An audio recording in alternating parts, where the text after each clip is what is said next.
There is no single definition of a green economy. Green economies will differ in relation to their cultural and ecological context. So every country may have a different shade of green. And that's really important to us, because I think this is something different to a top-down globalization. This is about growing something from its cultural context, from its natural and cultural context. And that's vital for people to be in control of their own ecological assets, in control of their own industries, in control of their own culture. And that's a really important part of green economies for us. But there are some things that we've seen in our discussions around the world, and we've had lots of discussions we've had them in Mali, we've had them in India, we've had them in the Caribbean, we've had them here in Europe, we've had them in lots of different organisations. And there are some themes that are coming across. There are two transformative ideas. First of all, a green economy looks after the natural world. It recognises that you cannot deplete the life support system of the earth continually and expect us to remain a healthy society. So it invests in the natural world. It sees it as a vital part of sustaining an economy and sustaining a society. The second transformative idea is that it shares the benefits of that economy more equitably. It does not create the focus and narrow concentrations of wealth that we are currently seeing, and the inequalities and the social instability that that creates. It looks to share the benefits of that economy more equitably. We see 5 areas of change. The first, as I've described, is starting to invest in the natural world, seeing it as a way of creating jobs, creating rural jobs, looking after natural assets, looking after rivers, looking after forests, looking after oceans, looking after the biodiversity that keeps it all, the web of life together. So that's one area of jobs and activity that we see as really important, underpins the society that we're looking for. The second one is really starting to understand that we need to invest in people. People, the communities, the people, the ownership, the engagement, the ability to be engaged and govern the assets, but also govern economies. We want to see much more investment. People are the benefit of an economy, not that the people serve the economy needs to serve the people. And we need to put people right at the heart of this and make sure that fair jobs, a good transition, healthy livelihoods are things that we are investing in. And good leadership is one of those.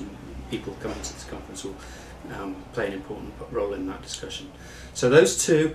Then we're talking about greening economic sectors. Now, food, housing, transport and energy create about 80% of all ecological damage. So it's important that food, housing, transport and energy really start to green. And that means what assets do they take, how much pollution do they create, and where do they take that from, where do they put those wastes. Let's really start to think about having a green food sector. What does that mean? And an equitable food sector that distributes the food better. Let's start thinking about a good transport system which doesn't create huge amounts of CO2 but still gives people good mobility. Let's think about a good housing system, a community-based housing system that creates good quality places to live and encourages people to travel less, or encourages people to have access to decent food.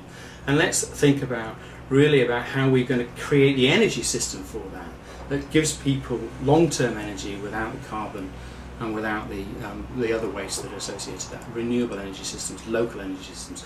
So that's the green economic sectors. There are a couple of other things that are left.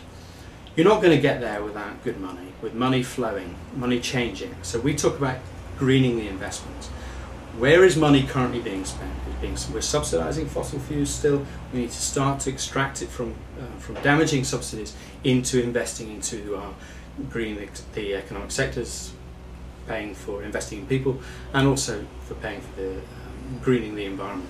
So greening looking after the natural world. So really moving things out of that, changing our taxation system, changing our subsidy system, encouraging longer term investment that encourages invest in those companies that are creating the solutions for the longer term.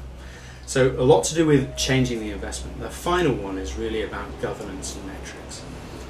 We feel that we've come to an end of just GDP defining how good a society is. We think there's a beyond GDP agenda, which is about measuring well-being, measuring the health of the natural planet, that's just as important. So let's put them right up there alongside GDP, and let's get a better understanding of the state of our planet and the state of our people. and let's start to govern to those metrics, and let's make sure that we use that increased intelligence globally, nationally, locally to create sorts of changes in those other sectors that we described. That's a really important point, because lots and lots of work has been done on sustainable development over the last 20, 30 years. And it's not to say that that wasn't worthwhile. This is effectively what we did with sustainable development. We brought environment and development together, and we ensured that they became a shared objective.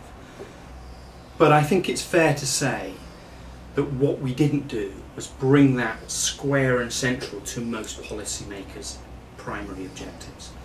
Now, the formula from our analysis, the formula that runs most governments is economic growth, jobs, taxes, public spending. Now, when we talk to a Prime Minister or a senior politician, that's the formula in their head. If they get that economic growth right, they get jobs, society's happy, they get taxes, they can public spending. That's the formula that runs the world. Sustainable development has never quite got right within that heart. In lots of Western governments, there's a bit of money left over from that public spending, they'll put it into some development activities. If there's a bit of money left, they might spend some more on the environment. But the environment is always a trade-off, and poverty alleviation is always a nice to have if they've got anything left. That's, sorry, my slightly cynical perspective. And I think that what green economy does is it pulls sustainable development central and says you can no longer rely on that equation without understanding that underpinning it is the health of the natural world. That part of that equation is now look after the natural world.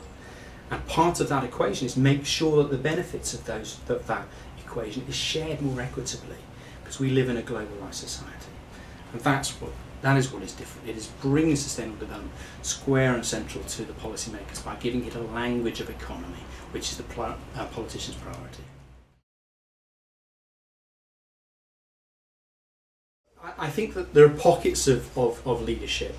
I think that what we now need to see is nation states put together green economy strategies, all of them, and for those to identify how we create international sharing of leadership. So there's only so much you can do at a nation state level. We now need to create international frameworks.